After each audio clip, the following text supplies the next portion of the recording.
of it? I don't know. You can call me the Beacon if you want to. Alright, anyways, I call this the College County Anthem, and it's about an actual battle that took place many years ago.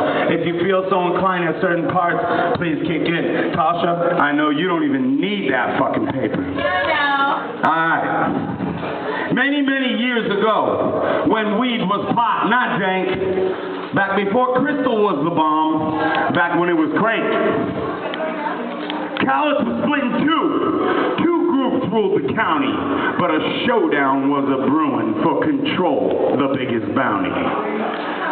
Shut up, Shane. On the one side was the loggers. They have saws, they cut down trees.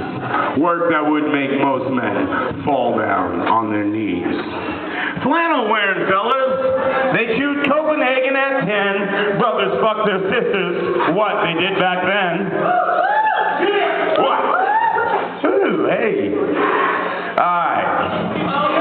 On the other side, the tweakers, only seen at night, rolling down the alleys on a bike and tape flashlight. Where you going, tweaker man? What's that metal in your car? Oh, it's only the roof, the marketplace. They tore that shit apart.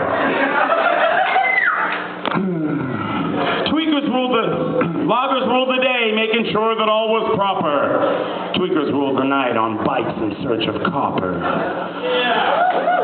None of us here, of course, but the loggers were on edge, on verge of full-scale riot. Tonight we hunt the tweakers, so be very, very quiet. I love you fuckers. The loggers had a meeting at the pastime to discuss who would represent them, who they most could trust. Logger Bob should do it.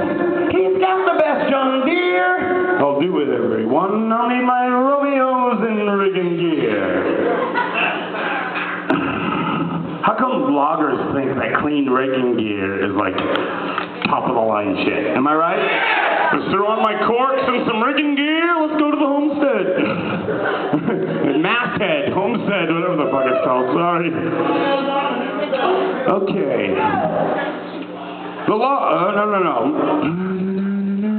While the loggers drank Rainier, preparing for the fight, the tweakers picked their faces, and that could take all night.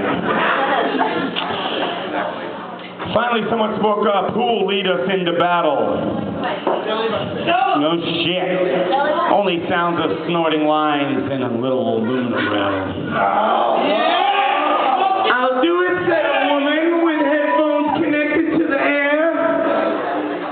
Glasses on her face and frilly greased back hair. Stomach bloated outward. 100 and nothing pounds. Shirt rolled up like a halter top. Saggy boobies bouncing round. The man said, "You'll do just fine, lady. But what title do you claim?" Belly button, Betty, bitch, and tweaking in my game.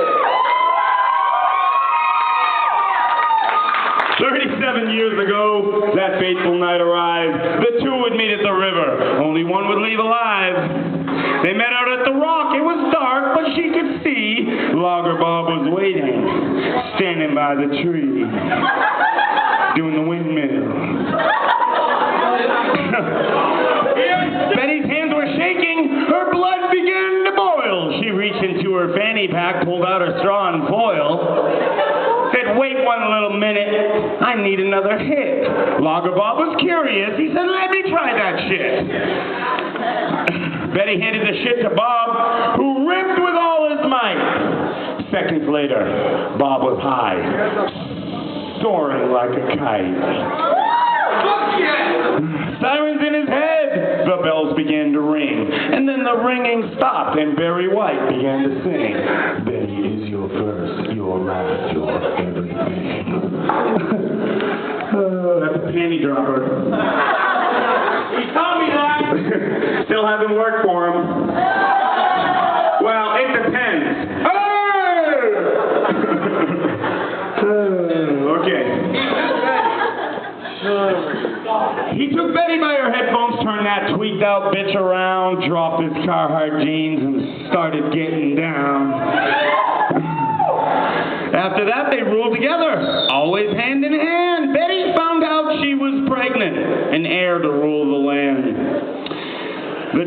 say Betty for mom, Walker Bob for her dad. Mental illness will consume this fucked up little lad. You ask me how I know so much, all the details and such. I'll tell you how I know so much, though you'll never be the same, Sean. There's